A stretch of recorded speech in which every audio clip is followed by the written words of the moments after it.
Bonjour les gaspilleurs et les gaspilleuses, j'espère que vous allez bien. Mais oui, on est tous les mêmes, un jour ou l'autre, on gaspille toujours quelque chose. Et de la même façon que pour l'eau, l'énergie, les carburants ou l'alimentation, nous gaspillons aussi beaucoup trop de vêtements. Et ce gaspillage-là, lui, n'est pas non plus sans conséquences. Il faut bien distinguer que le gaspillage vestimentaire a plusieurs causes différentes. L'une de ces raisons, c'est encore une fois l'exigence. Et oui, du moins l'exigence d'une partie de la population qui met la barre très haut, je dirais même trop haut sur le renouvellement fréquent de sa garde-robe et dont l'état des fringues portées doit toujours paraître parfaitement impeccable. Parmi les consommatrices et les consommateurs, beaucoup vont se laisser séduire par la mode, par les publicités même, jusqu'à devenir presque boulimiques sans cesse de nouveaux vêtements et de ce fait avoir un mal fou à mettre une limite à des achats répétitifs, voire intempestifs, par un manque de discipline, et à telle enseigne que les placards sont tellement remplis que beaucoup de vêtements neufs finissent par ne jamais être portés, quand ils ne sont pas jetés dans les bennes à vêtements.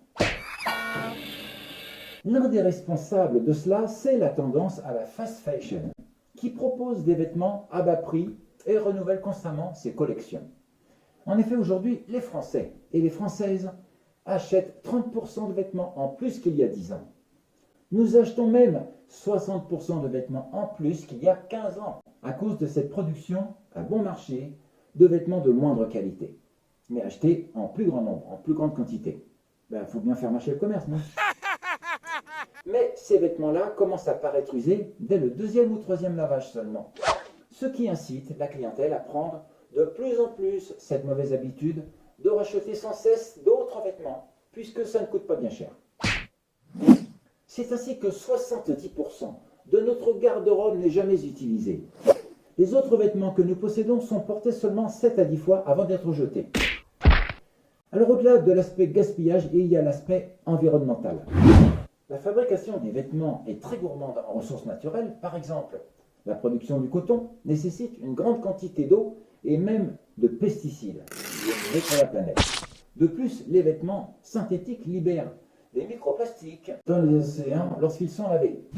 Et le recyclage des textiles en France est bien trop faible, puisque seulement 3 kg de vêtements par personne sont recyclés chaque année, alors que nous en achetons environ 9 kg.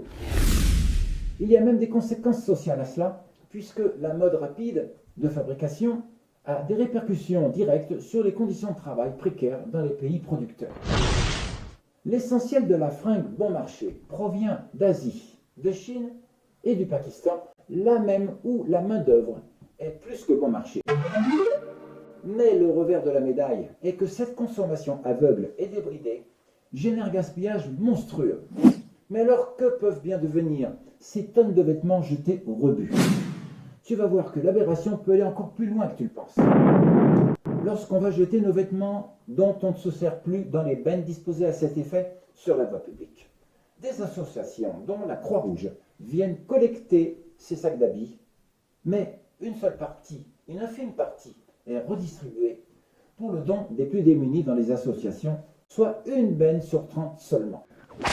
En revanche, le contenu des 29 autres bennes est revendu à un industriel à raison de 13 centimes d'euros par kilo, dont une partie des bénéfices est reversée à la Croix-Rouge, qui elle-même rend un grand service à la population. C'est ainsi que des cargaisons entières de textiles sont transportées vers l'industriel pour un tri sélectif aux dimensions XL. Et de la même façon que ça se passe dans nos pays européens voisins. Et cette collecte peut atteindre plusieurs centaines de tonnes par semaine dans chaque pays. C'est dans ces entreprises démesurées que sont triés, compactés et exportés par bateaux entiers des volumes incalculables de friperies vers le marché international du vêtement d'occasion sur le plan mondial. Destination Afrique, Inde ou encore Asie essentiellement.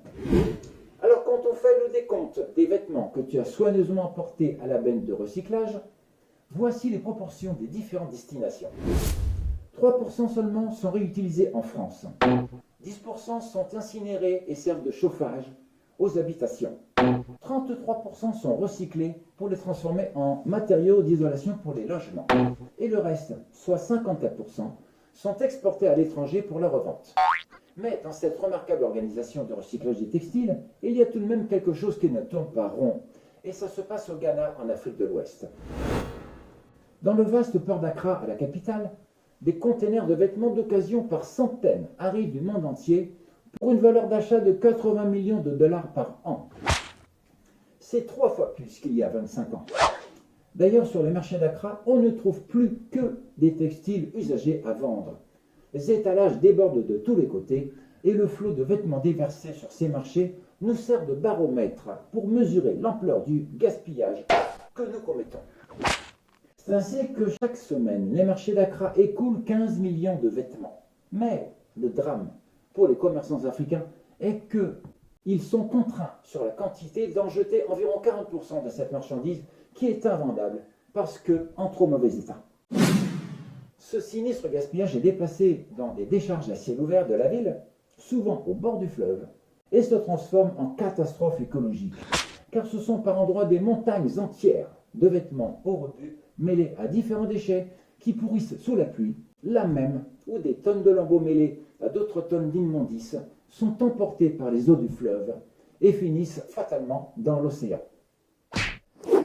Pour réduire ce gaspillage pharaonique, il est important de privilégier l'achat de vêtements de meilleure qualité ou de seconde main et de recycler ou donner ceux que nous n'utilisons plus. Alors, pour terminer cette vidéo, voici quelques conseils que je puisse te soumettre et te recommander. 1. Achète moins, mais mieux. Autrement dit, investis dans des vêtements de qualité qui dureront longtemps et privilégie les matières durables. 2.